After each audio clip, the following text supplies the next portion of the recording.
यूँ तो अपने सभी देखने वालों की सेवा में मैं जावेद नसीम अपना आदाब, सलाम, नमस्कार और सत श्री अकाल पेश करता हूँ।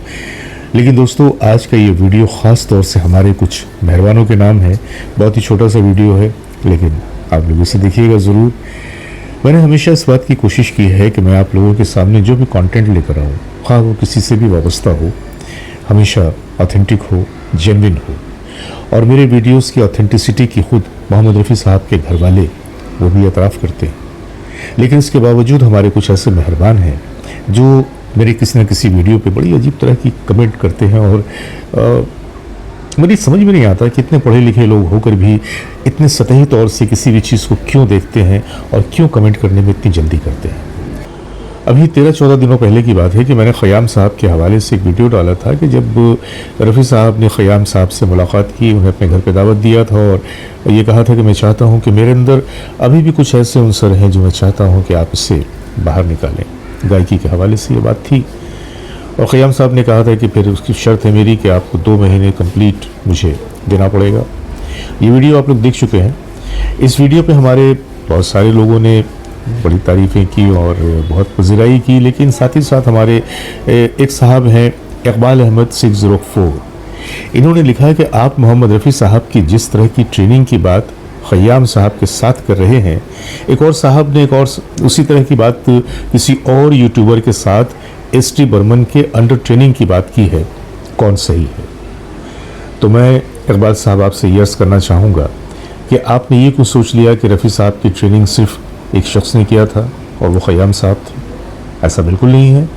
रफ़ी साहब एक ऐसे सिंगर थे कि जिन्होंने हर म्यूज़िक डायरेक्टर को अपना उस्ताद माना और वो ये मानते थे कि ये मेरे ट्रेनर हैं, ये मेरे उस्ताद हैं। और जब कभी असिस्टेंट म्यूज़िक डायरेक्टर ने भी उन्हें कुछ समझाया तो उन्होंने उसका भी एहतराम किया। तो आप ये न सोचें कि एस.टी. बर्मन साहब ने ही सिर्फ उनकी ट्रेनिंग की थी या ख़याम साहब ने ही उनकी ट्रेनिंग की थी। हर वो जो म्यूज़िक डायरेक्टर जिसने रफ़ी साहब को अपने अंदाज़ में ढालना चाहा, उसने अपने हिसाब से रफ़ी साहब के उस अंदाज़ की ट्रेनिंग की थी। तो ये तो है हमारे इकबाल अहमद साहब 604 आपका ये जवाब। हमारे दूसरे मेहरबान हैं जो हैं गज़ल मुशायरे। गज़ल मुशायरे यानी कि ये जो आपका टाइटल है आपके चैनल का, ये साबित करता है कि आपका ताल्लुक़ अदब से है, शायरी से है। उसी हिसाब से आपने गज़ल मुशायरे अपने चैनल का नाम भी रखा है, ये अपनी आईडी भी रखी है। अब ये जो ज़ुबान है आपकी, पता नहीं क्यों मुझे इस जावेद की कमेंट्री में बनावट ज़्यादा लगती है, नेचुरलिटी की कमी है। आपको लगता है कि ये जो ज़ुबान आपने इस्तेमाल किया है ये शरीफाना ज़ुबान है या ये जो लहजा है मुखातिब करने का ये दुरुस्त है? मैं आपको बता दूं, गज़ल मुशायरे साहब, क्योंकि आपने अपना नाम यहाँ पे मेंशन नहीं किया है, तो मैं आपको गज़ल मुशायरे आपके आईडी के हवाले से मैं मुखातिब कर रहा हूँ कि मेरे वीडियोस की ऑथेंटिसिटी के सारे लोग गवाह हैं और न सिर्फ के गवाह हैं बल्कि पसंद करते हैं, पज़िराई करते हैं। और इस ज़मन में आप चाहें तो रफ़ी साहब के घर वालों से रब्ता कर लें। आप खुद सुनेंगे कि वो क्या कहते हैं मेरे वीडियोस के बारे में, कि मेरे वीडियोस में कितनी रियलिटी होती है, कितनी ऑथेंटिसिटी होती है और कितनी बनावट होती है। बहरहाल हमारे एक और मेहरबान हैं तारिक शेख 750। इन्होंने बड़ा प्यारा सा एक एतराज़ किया कि और नौशाद साहब के बारे में कुछ नहीं कहेंगे, यानी ख़याम साहब ने मोहम्मद रफ़ी साहब को इतने बड़े मकाम तक पहुँचाया। मेरे भाई, मैंने कभी ये कहा कि ख़याम साहब ने रफ़ी साहब को ये बुलंदी अता की या ख़याम साहब ने रफ़ी साहब को इस मकाम तक पहुँचाया? रफ़ी साहब ने जहाँ से शुरुआत की थी वहाँ से जहाँ तक रफ़ी साहब पहुँचे, इस दरमियान बहुत सारे लोगों का हाथ रहा। बहुत सारे म्यूज़िक कंपोज़र्स, बहुत सारे म्यूज़िक डायरेक्टर्स, इन्होंने रफ़ी साहब की इस प्रतिभा का अपने अपने तरीक़े से इस्तेमाल किया और रफ़ी साहब इस मकाम तक पहुँचे। तो रफ़ी साहब को इस मकाम तक पहुँचाने में किसी भी एक म्यूज़िक डायरेक्टर का हाथ नहीं था। एक तरफ तो रफ़ी साहब की वो खुदादाद आवाज़, उनकी खुदादाद सलाहियत थी, लेकिन उसे जिला बख्शने में इन कंपोज़र्स का भी बहुत बड़ा हाथ है। हमारे एक और मेहरबान है बेनाम 2001। बेनाम, इन्होंने अपना आईडी रखा बेनाम, तो अब मैं किस नाम से मुखातिब करूं, क्योंकि ये तो बेनाम है। लेकिन बेनाम साहब कहते हैं, इंग्लिश में कहा है उन्होंने कि this story based on Khayyam's version Khayyam has always spoke against Rafi and most of the time he used Kishore.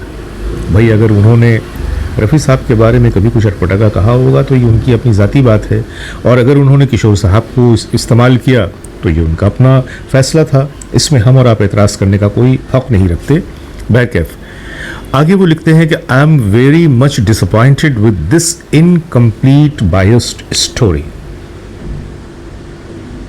मैं बेनाम साहब आपसे ये पूछना चाहूँगा कि मेरी इस स्टोरी में आपको किस तरह की डिसअपॉइंटमेंट नज़र आई और किस तरह से आपको लगा कि ये एक बायस्ड स्टोरी है। मुझे अफसोस होता है कि जब हमारे इतने बाशऊर जो हमारे व्यूअर्स हैं, हमारे जो पढ़े लिखे व्यूअर्स हैं, वो भी जब इस तरह के कमेंट करते हैं तो मैं सोचता हूँ कि क्या मैं अंधों के शहर में चश्मा बेच रहा हूँ। मुझे ये सोचना पड़ता है। मैं एक ही गुजारिश करूँगा, जिस तरह से एक तस्वीर के दो रुख होते हैं वैसे ही एक वीडियो के कई एंगल्स होते हैं। तो ज़रूरी है कि कोई भी कमेंट करने से पहले या मेरे बारे में कोई भी ऐसा वैसा लहजा अख्तियार करने से पहले आप उन तमाम चीज़ों की गहराई में जाएं, उसे समझने की कोशिश करें, और फिर आपको मैं वेलकम करता हूं कि आप आइए मेरे चैनल पे और अपने कमेंट में जिस तरह के कमेंट चाहते हैं दीजिए, क्योंकि आप लोगों को पता है कि मैं अपने ख़िलाफ़ दिए जाने वाले नेगेटिव कमेंट्स का भी इस्तकबाल करता हूं। मैं उन्हें भी खुशामदीद करता हूं, मैं उन्हें भी डिलीट नहीं करता। हाँ, एक बात और कहना चाहूँगा ऐसे तमाम व्यूअर्स से कि जिनको मेरी ऑथेंटिसिटी पे शक है, मेरे वीडियोस के बारे में उन्हें किसी तरह की कोई बदगुमानी है या कोई शक व शुबा है, मेरा नंबर तो दिया रहता है ना, आप मेरे नंबर पे कॉल करके डायरेक्ट मुझसे रब्ता करें और आपकी जो भी क्वेरीज़ है आप उसे दूर कर सकते हैं। मैं अपना नंबर आपको बता रहा हूँ 7980528237। मैं स्क्रीन पे वो नंबर लिख दे रहा हूँ, और ख़ास तौर से मैं आप तमाम लोगों से ये कहूँगा जो कि मेरे वीडियोस पे ज़रा कुछ अनकंफर्टेबल हो जाते हैं या उन्हें अच्छा नहीं लगता, आप एक दफ़ा मुझसे बात कर लीजिए, अपनी क्वेरीज़ को मुझसे डायरेक्ट आप डिस्कशन कीजिए। और मेरे भाई, मैं तो सीधी सी बात जानता हूँ कि जो चीज़ मुझे नापसंद है मैं उसको क्यों ग्रहण करूँ, या जो रास्ता मुझे पसंद नहीं है मैं उससे बच के क्यों ना गुजर जाऊँ, क्यों मैं अपना वक्त बर्बाद करूँ। क्या ख्याल है आपका? और बकिया जो मेरे दोस्त हैं, मेरे व्यूवर्स हैं, मैं आप सबका शुक्रिया अदा करता हूं कि मेरे वीडियोस को आप लोग इतनी मोहब्बतों से देखते हैं, इतनी पसंदीदगी और पसीराई पेश करते हैं, जिसके लिए मैं वाकई दिल से आपका मशकूर हूं, ममनून हूं। इसी तरह से बस उम्मीद करता हूं कि आगे भी मेरे वीडियोस को आप लोग देखते रहेंगे, इसे पसंद करते रहेंगे और इसकी पसीराई करते रहेंगे। कभी कभी बीच बीच में गलतियाँ मुझसे भी हो सकती हैं, इंसान हूँ, फरिश्ता तो नहीं हूँ।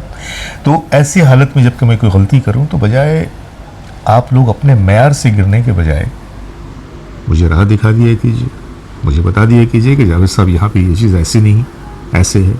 हाँ, इस ज़माने में एक बात मैं और कहूँ कि ये जो वीडियो मैंने पेश किया मधुबन में राधिका नाचे रे, तो इसमें ये जो गीत था इसमें दिलीप साहब ने जो सितार सीखा था जिस उस्ताद से, वो थे हलीम जाफ़र साहब, और मैंने हलीम जाफ़र ही कहा है लेकिन शायद वो सुनने में हलीम जावेद लगा है। तो मैं फिर से आप लोगों को बता दूं कि या तो आप उसे ठीक से सुनिए, या अगर सुनने में गलती हुई है या मुझसे बोलने में कहीं पर कुछ हुआ है, क्योंकि एज़ पर इंफॉर्मेशन मैंने वहाँ पे हलीम जाफ़र ही कहा है। बहरकैफ एक बार फिर आप तमाम लोगों का शुक्रिया, अपनी मोहब्बतों से हमें नवाजते रहिएगा। आप सब लोगों को, आपके दोस्त, आपके भाई जावेद नसीम का प्यार भरा आदाब। खुदा हाफ़िज़।